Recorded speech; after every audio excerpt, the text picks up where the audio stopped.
Here is how I can download the iPhone contacts to Excel on the iPhone. And if you're new here, subscribe and we can get started. So for this, you will actually need to use an app which is called Export Contacts.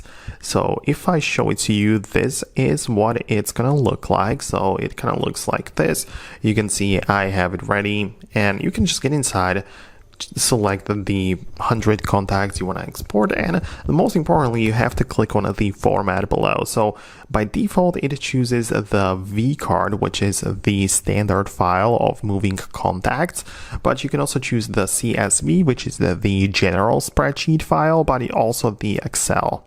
So if I click on the Excel, you can see it's going to export all of that. I'm going to click on continue, likely get an ad, right? Click on close, and then now the export is finished. So I'm going to click on export once again, and you can see we have these contacts in the Office spreadsheet format. So I can decide what I want to do with this file. Likely you want to just save it to your files somewhere, but you can as well decide that you go and make it show up inside of the Microsoft Excel app right away. So I can choose it to be this case, right?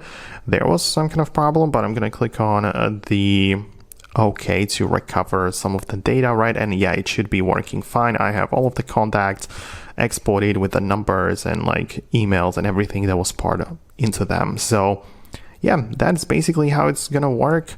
Hopefully you found this video helpful. If you did, just hit the thumbs up to let me know, and I'll talk to you later in the future uploads as well.